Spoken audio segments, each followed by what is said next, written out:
The first thing most people assume about building efficiency is that serious savings require serious capital. Chiller replacement, heat pumps, BAS installation, full envelope retrofits. But that assumption is wrong more often than it's right. According to research from PNNL, the most consistent recoverable savings in small commercial buildings come from a handful of low-cost operational fixes, things that cost almost nothing to implement. Their study, which was done a few years ago, showed 45 to 63 cents per square foot per year, and those savings have likely increased because of the increase in cost of energy. And that's with no equipment replaced. The constraint isn't the budget, it's information. This video walks through the 5 fixes data almost always finds first. Hello, my name is Nicholas Napp. This video is vendor neutral and source cited, and every fix I'm about to describe is documented in publicly available research from DOE, from PNNL, and from ASHRAE.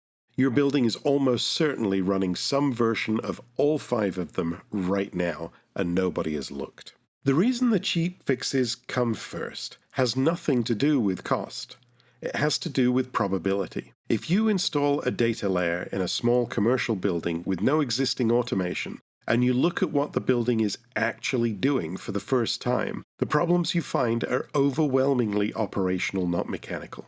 Assuming the HVAC equipment works, and the envelope more or less works, what often doesn't work is the configuration. Schedules that haven't been updated, setbacks that never fire, deadbands that are set so tight the system cycles itself to death. These are settings, not new equipment, and you can fix them in minutes, not months. And they are almost always the first thing data reveals because they are always the first thing that drifts in a building when nobody has the data. Fix number 1, schedule correction. Most small commercial buildings were set once at commissioning or in the last tenant turnover, and they haven't been updated since. Building usage probably has changed, but the schedule didn't. Maybe an office has added Saturday hours, but the system still runs on a Monday to Friday program. A school might shift to a compressed 4-day week, and yet classrooms are still being conditioned on Fridays because nobody updated the controller. According to the Department of Energy, improperly configured schedules can account for up to 20% of a building's total energy use. And improperly configured doesn't mean broken, it just means configured for conditions that no longer exist. And HVAC runs 40 to 60% of a typical commercial building's energy consumption. So a wrong schedule is the largest line item in your energy bill, operating wastefully every hour of the day, every day of the year. The fix, once you see it, is a schedule change, which may take as little as 15 minutes, not an equipment change. But you can't see it without continuous data, because the controller log, if there even is one, says the schedule's running. That's all it can tell you. The building and the experience of being in the building says otherwise, and data is what resolves this conflict. Fix number 2, a nighttime setback. A setback is supposed to drop the temperature target during unoccupied hours, so the system does less work. If you're in heating season, it's going to run a little cooler. If you're in cooling season, it's going to run a little warmer. Every commercial controller supports it. Nearly every controller is programmed for it. In practice, a significant fraction of setbacks either never fire or fire at the wrong time. Common failure modes include a single zone override that was set for a late event and never cleared, a sensor in a drafty hallway that fools the system into thinking the building's already cold, a holiday schedule that was programmed once 6 years ago and has been wrong ever since. These are all surprisingly common. And the symptoms are hidden in the utility bill. The cause is invisible without zone-level temperature data overnight. And that data will show it immediately. A zone that should drop to 62 at 10 p.m. and stay there until 5 a.m. is either doing that or it's not. It's pretty easy to spot if you have the data. There is no ambiguity. And when it's not, the fix is a controller setting. Fix number 3, deadband widening. A deadband is the temperature range in which the HVAC system does nothing.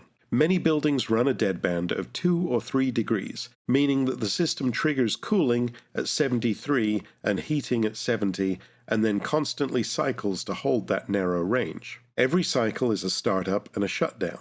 Every cycle costs energy and wears out equipment. And if you widen that deadband to 5 or 7 degrees during occupied hours and wider still during unoccupied hours, that can reduce your cycling substantially without any comfort penalty that the occupants are typically going to notice.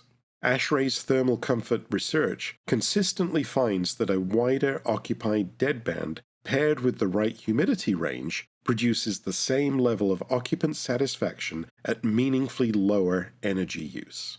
This is the simplest fix on the list. It's also the most frequently overlooked because, again, it is invisible from the thermostat. You're only going to see it when you've got cycling data, and that means a proper data layer. Fix number 4, envelope and air leakage. This one is technically a capital item, but at a small building scale, it's often less than $1,000. Weather stripping around exterior doors, caulking around window frames, ceiling penetrations through the roof and the attic, none of it's glamorous, but all of it produces measurable load reduction, especially in heating climates. Data reveals envelope problems through a specific signature, a zone near an exterior wall that cannot hold a set point on cold mornings, or a building whose overall heat loss rate doesn't match the insulation on paper. The fix is a cork gun and an afternoon. The Department of Energy has published envelope sealing data for years. It's not new research. It's just rarely applied because the building owner has no way to see where that loss is happening until continuous data makes it visible. Fix number 5, ventilation balance. In a healthy building, supply and return airflows are balanced zone by zone. In an older building that's been renovated, re-tenanted, or had ductwork modified, the balance drifts. Some zones get too much supply, putting the space under positive pressure and forcing conditioned air out through any leak. Others get too little, pulling uncontrolled outside air in. Both failures cost energy, and neither shows up on a thermostat. Carbon dioxide levels and differential pressure data collected across zones over weeks reveals this kind of imbalance. And the fix is damper and diffuser adjustment, a technician with a ladder, usually a few $100s in labor per zone, not capital, configuration. Add these 5 fixes together, and you're in the range the PNNL study identifies, 45 to 63 cents per square foot per year. And again, remember, those numbers are from several years ago, so it's likely a bigger savings now. For a 20,000 square foot building, $9,000 to $12,000 every year. For a 50,000 square foot school, $22,000 to $30,000 a year. These numbers compound. The savings don't end at the end of the fiscal year. They recur for as long as the corrected settings hold, which is why the data layer matters on an ongoing basis and not just for a first audit. Settings drift, buildings change, usage patterns change, and the data layer is there to catch drift before it erodes the savings. Low-cost fixes first, capital last. That should be the mantra.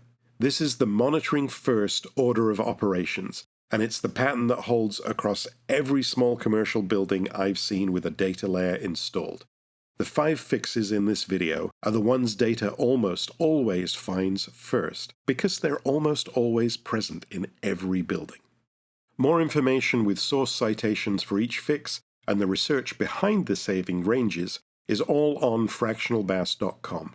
The next video in this series is going to move into the IAQ pillar, indoor air quality, starting with what carbon dioxide levels actually mean in a commercial building. Thanks for watching.